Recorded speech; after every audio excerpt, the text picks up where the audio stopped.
자, 이 이야기 아마 대부분 들어보셨을 겁니다. 그런데 오늘 우리가 너무나 잘한다고 생각했던 바로 그 이야기 속에 숨겨진 정말 대담하고 놀라운 비밀을 한번 파헤쳐 보려고 합니다. 보통 아브라함과 소돔 이야기하면 그냥 기도의 한 장면으로 생각하기 쉬운데요. 아니에요. 이건 기도를 넘어선 한 도시의 운명을 걸고 벌이는 아주 치열하고 수준 높은 협상이었습니다. 이야기는 창세기 18장에서 시작됩니다. 아브라함이 하나님께서 소돔이라는 도시를 멸망시키려 한다는 엄청난 계획을 듣게 되죠. 그런데 여기서 아브라함은 그냥 받아들이지 않고 그 계획에 정면으로 이의를 제기하며 나섭니다. 이 말을 보세요. 이게 그냥 살려달라는 애원인가요? 아니죠. 이건 거의 도전장이에요. 하나님, 당신은 온 세상의 재판관이시니 마땅히 정의로우셔야 합니다. 라며 하나님의 성품 그 자체에 호소하고 있는 겁니다. 정말 대담하죠? 자, 이제부터가 진짜입니다. 고대 성경 사본에 숨겨진 단 하나의 단어가 이 대화의 분위기와 권력 구도를 어떻게 완전히 뒤집어 놓는지 그 비밀을 보여드리겠습니다. 여기를 좀 주목해 주세요. 우리가 지금 보는 성경에는 아브라함이 하나님 앞에 섰다고 되어 있죠? 그런데 원래 본문은 그 반대였을 가능성이 아주 높습니다. 하나님께서 아브라함 앞에 서 계셨다.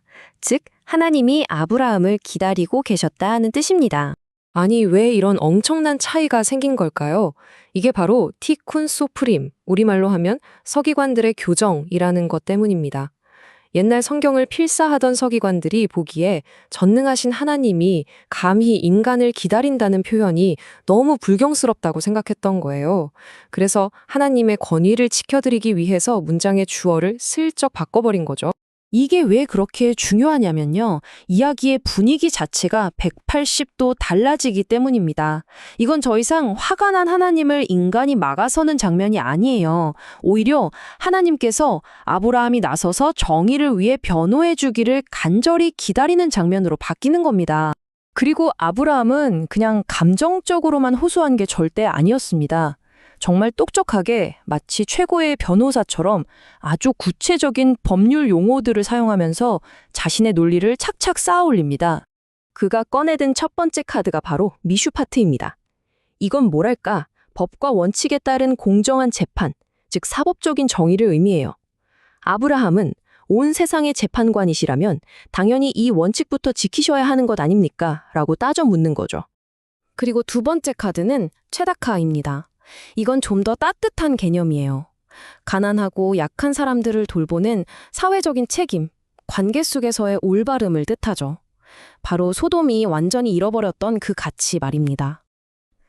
그러니까 아브라함의 전략은 이거였어요. 미슈파트와 최다카를 그토록 강조하시는 하나님께서 어떻게 그 원칙을 스스로 어기면서 의인과 악인을 한꺼번에 번하실 수 있느냐는 거죠. 이건 하나님의 성품 자체에 대한 호소였던 겁니다.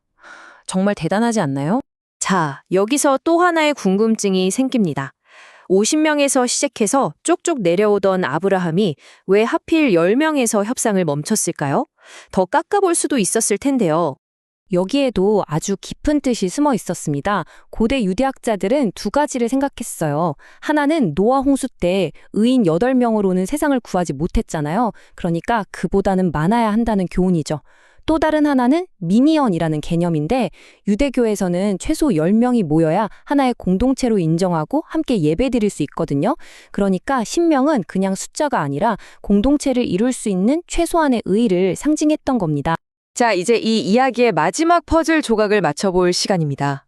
이 대단했던 협상은 결국 실패한 것처럼 보이거든요. 하지만 그 실패 속에 진짜 메시지가 담겨 있습니다. 네, 결국 아브라함의 노력에도 불구하고 소돔에는 의인 10명이 없었습니다. 도시는 멸망하고 말았죠. 협상은 실패로 끝난 겁니다. 하지만 이야기는 여기서 끝나지 않습니다. 수백 년이 흐른 뒤 예레미야 선지자를 통해 하나님은 이렇게 말씀하세요. 단 한 사람, 정의를 행하는 단 한 사람만 찾아도 내가 용서하겠다. 기준이 10명에서 1명으로 파격적으로 낮아진 거죠. 의로운 한 사람을 향한 하나님의 탐색은 계속되고 있었던 겁니다. 보세요. 10에서 1로 이 극적인 변화가 뭘 의미할까요? 결국 이 세상의 문제는 어떤 그룹이나 공동체의 의로움으로는 해결될 수 없고 오직 완벽하게 의로운 단 한 사람이 필요하다는 신학적인 결론에 이르게 됩니다. 그리고 기독교 신학에서는 바로 이 지점에서 예수 그리스도를 연결합니다. 한 도시를 넘어 온 세상을 구원할 수 있는 그 한 명의 의인으로 말이죠. 아브라함의 협상이 던졌던 그 거대한 질문에 대한 궁극적인 대답인 셈입니다. 자, 이 오래된 이야기가 오늘 우리에게 던지는 질문은 뭘까요? 어쩌면 하나님은 지금 여러분 각자에게 묻고 계실지 모릅니다. 당신이 나서서 변호해야 할 이 시대의 소돔은 어디냐고 말이죠. 우리가 서야 할 정의의 자리는 어디인지 한 번쯤 깊이 생각해보는 계기가 되었으면 좋겠습니다.